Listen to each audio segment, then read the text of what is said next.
Good morning students. Welcome to our computer class. In our last class we had a general discussion on exception and we have learned how to handle exception using try, catch and finally block. What was exception? That is a runtime error that occurs when an application attempts to perform an operation which is not allowed at runtime. Runtime error is also called exception.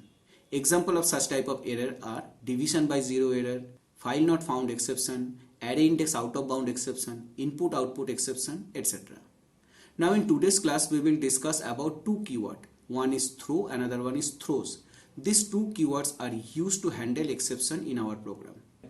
We know that try block always checks for the exception in a function, and if any exception occurs in try block, the catch block will handle that exception. But one catch block can handle only one type of exception, not all exception. And in catch block we declare one exception class object which will accept the exception which has raised from the try block. If try block generates any exception object, that object will be caught by catch block to handle.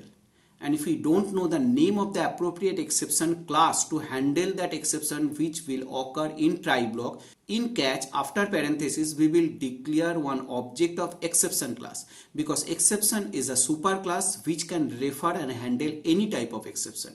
That is the advantage. Without knowing the name of appropriate exception handler class, we can use exception class to catch and handle the exception.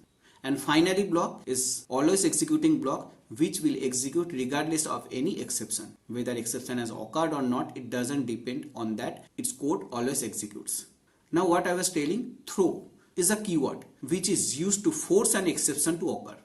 Now in try block sometimes we need to generate one exception. So that time how to generate exception? We have to create an object of appropriate exception class.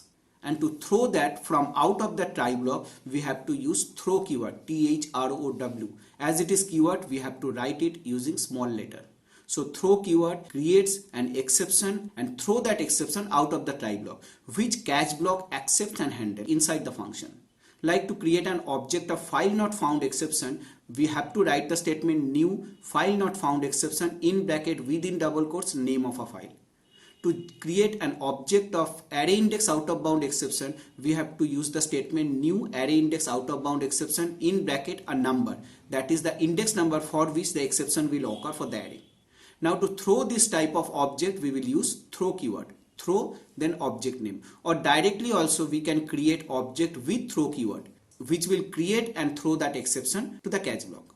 So what we will write, throw then new exception class constructor, and if parameter requires we will pass parameter for the constructor. Now comes to throws keyword. This is another keyword, throws, s is there, T-H-R-O-W-S, throws. This keyword always comes after the function name in which exception will occur. So if you suspect that your function may raise an exception, without handling that exception using try catch, we can send that exception to the caller method or to the appropriate exception handler class. So in that case we will use throws keyword after the parenthesis after function name and then the exception handler class. Like in some function we have used throws IO exception. Why? Because if any exception occurs in your program due to the wrong input and output, this throws keyword will send that exception out of the function and it will go to the caller method, means in call stack. If in caller method or in call stack no exception handler is found, then it will directly go to the IO exception class which will handle the exception in its own way. Understood the difference between throw and throws? Throw always forces an exception to occur and throws sends that exception from the function to its caller or to the exception handler class.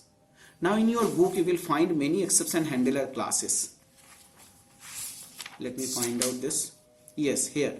Common exception. First one, arithmetic exception. Throws if programs attempts to perform division by zero error. Then array index out of bound exception. Thrown if programs attempt to access an index of an array that does not exist. Then string index out of bound exception. Thrown if a program attempts to access a character at a non-existing index in a string. Then null pointer exception. Thrown if the JVM attempts to perform an operation on an object that points to no data or null. Then number format exception. Thrown if a program is attempting to convert a string to a numerical data and the string contains inappropriate character. Then class not found exception. Thrown, if a program cannot find a class, it depends at runtime. And at last, IO exception. It actually contains in java.io package, but it is thrown if JVM fails to open an IO stream, means input output stream. Okay, so these are the classes. You have to read all these classes and their descriptions also. So in today's class we have learned throw and throws keyword. Difference may come in exam. What is the difference between throw and throws? So you can write. You must read the book thoroughly for this exception handling and try, catch, finally, throw and throws. And go through all the example programs, those are given in your book. The next day in our next class we will discuss about syntax error and logical error. So till our next class, bye, have a nice day.